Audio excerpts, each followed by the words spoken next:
Halo semuanya, apa kabar? Tidurnya nyenyak? Bagus. Kembali lagi di Fisika Itu Sulit. Kita akan belajar bab baru.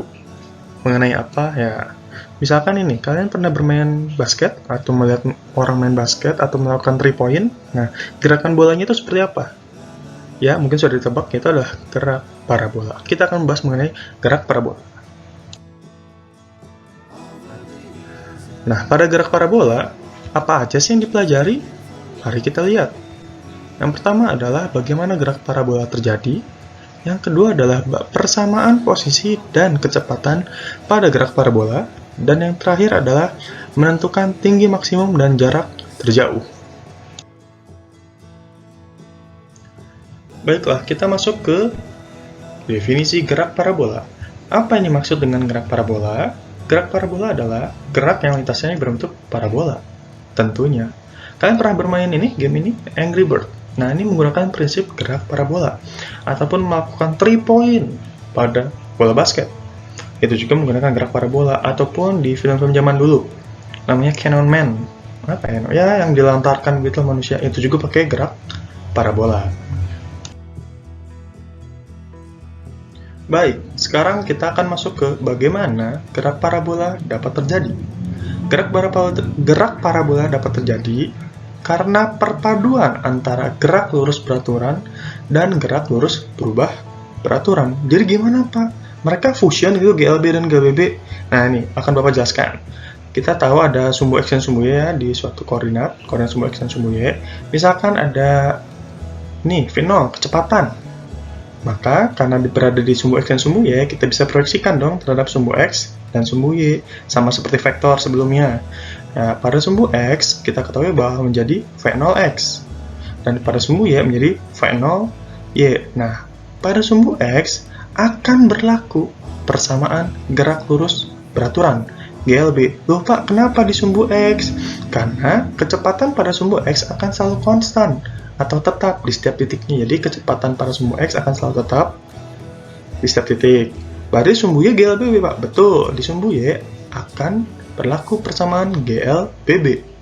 Kalau GLB itu konstan kecepatannya, berarti yang di sumbu Y tidak konstan. Betul, kenapa tidak konstan? Karena pada sumbu Y akan dipengaruhi oleh percepatan gravitasi karena melawan bumi kan. Begitu. Oke, ini gambar yang tadi ya. Bapak berikan sudut theta di sumbu X. Kita ketahui tadi di komponen sumbu X itu berlaku GLB. Berarti bagaimana persamaannya? Nah, persamaan kecepatannya, karena kecepatannya konstan di setiap titik, maka Vx atau kecepatan pada sumbu X itu sama dengan kecepatan awal sumbu X sama dengan V0 cos theta. Kenapa cos? Ingat ya, kan dia menghapit sudut. Maka di setiap titik tetap. Jadi kalau kalian ditanyakan detik berapa, ya sama semua kecepatannya Mas. Lalu posisinya gimana Pak? Nah, posisinya kan kita ketahui bahwa X V0 kali T itu di GLB, maka V0-nya kita ganti V0X, V0X-nya kita ganti jadi V0 cos theta. Maka untuk mencari posisinya X sama dengan ini, V0 cos theta kali T. Gampang, cuman rumusnya duain doang. Nah, pada komponen sumbu Y berlaku GLBB. Rumus yang panjang itu loh, ingat nggak? Nah, kecepatannya ini. Kan kita tahu bahwa kecepatan di GLBB adalah V sama dengan V0 plus AT. Maka ini berubah menjadi VY, karena di sumbu Y, sama dengan V0Y, kecepatan awal di sumbu Y, min. Lupa kenapa jadi min? Ingat, dia akan melawan gravitasi. Jadi min A-nya jadi G, min GT. Nah, ini rumusnya GLBB di sumbu Y. Lalu posisinya gimana Pak? Nah, posisinya kan ini. Rumusnya adalah Y sama dengan V0T plus setengah AT kuadrat. Sama kayak tadi aja. Y-nya sama dengan V0YT min setengah, min ya, awalnya plus jadi min, G ingat, bukan A tapi jadi G, GT kuadrat. Nah, ingat bahwa V0Y-nya adalah V0 sin theta. Kenapa? Karena dia menjauhi sudut. Paham ya? Nah, kalau kita bisa bayangkan waktu buangannya, ya biar lebih luasnya seperti ini gambarnya. Jadi komponen kecepatan sumbu X itu di setiap titik akan sama sampai akhir. Nah, kalau sumbu Y awalnya besar, lama-lama kecil. Pas di titik puncak, si kecepatan V-nya 0. lalu ke bawah bertambah begitu. Jadi lihat, perhatikan aja baik-baik, kecepatan di sumbu Y awalnya gede, sedikit berkurang sampai titik tertinggi kecepatan Y sama dengan 0, tapi kecepatan sumbu X-nya tetap. Oke? Karena GLB. Maka bagaimana persamaan posisi dan kecepatan pada gerak parabola? Ya mungkin kalian sudah bisa mendebak ya. Posisinya kan ini tadi rumusnya. V0 cos theta t, Y-nya V0 YT min setengah GT kuadrat. Kita gabungkan aja bahwa posisi kan kalian tahu di vektor XI plus YJ. Maka ya sudah kalian bayangkan ya, tinggal dimasukin aja. Yang X-nya kita ganti, yang ini kita ganti, kasih I dan J. Beres. Lalu, untuk kecepatan gimana? Sama aja. Kecepatan Vx sama dengan V0 cos theta. Lihat ini ada T, ini nggak ada ya untuk Vx, dan V-nya adalah V0Y min GT. Maka gabungkan lagi kayak yang tadi, kasih I dan J. Jadinya seperti ini. Begitu. Oke, sama kayak vektor lah. Nah, contoh soal deh. Bola dilemparkan dari puncak gedung bertingkat setinggi 40 meter. Kecepatan awal dan sudut elevasi bola berturut-turut 20 meter per second dan 37 derajat. Tentukan posisi bola setelah bergerak selama 1 detik. Udah Bapak kasih lihat, sin 37 adalah 0,6 dan cos 37 adalah 0,8. Oke, mari kita jawab.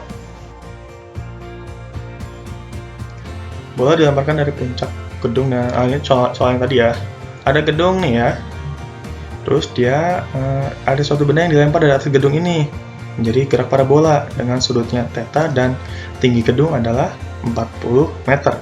Ingat-ingat baik ya, ini Y0, tinggi gedung awalnya. Kita cari aja satu-satu. X adalah V0 cos theta kali T.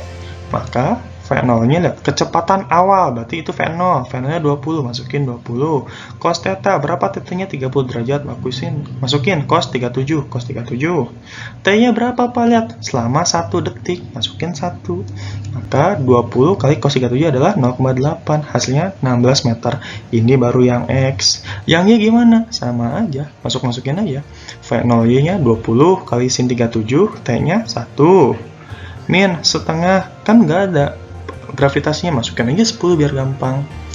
Terus masukin T-nya 1 kuadrat, maka hasilnya 20 kali 0,6, sin 37 0,6, dikurangi 1/1 kan hilangin aja lah 1. Setengah kali 10, 5. Hasilnya adalah 7. 20 kali 6, 20 kali 0,6, 12 ya, 12 kurang 5, 7. Nah, apakah ini sudah betul? Belum. Yang Y-nya belum. Lihat baik-baik. Dia dilempar bukan dari tanah, tapi dari tinggi gedung yang 40 meter. Berarti, kita masukin 40 meternya ini. Berarti adalah Y1. Maksudnya ini apa, Pak? X1, Y1. Maksudnya adalah posisi X di titik 1. Ini posisi Y di titik 1. Sama dengan Y0 plus Y. Y0 ini apa? Y0 adalah posisi awal di sumbu Y-nya. Posisi awalnya adalah 40 meter. Berarti 40 ditambah 7. Sama 47 meter. Nah, ingat baik-baik ya, kalau lihat di soalnya, dia dilemparkan di mana? Apakah di atas gedung atau di lantai? Kalau dia di lantai tanpa tidak ada ketinggian, maka kalian bisa langsung menggunakan ini. Tapi kan karena di atas gedung 40 meter, ingat ada Y0-nya berarti. Maka posisinya adalah 16 MI tambah 47 meter C. Atau enggak kalau bahasa Indonesia ini. Jadi posisi bola setelah 1 detik adalah 16 meter 47 meter. Ini sudah selesai. Tapi ingat, mencari nilai atau besar dan arah sama seperti vektor. Maksudnya gimana, Pak? Coba buka lagi yang vektor. Yang akar A kuadrat tambah B kuadrat. Kalau yang arahnya pakai tangan. Oke? Mungkin sampai sini dulu aja. Nanti akan Bapak berikan tugas. Semoga paham. Dah.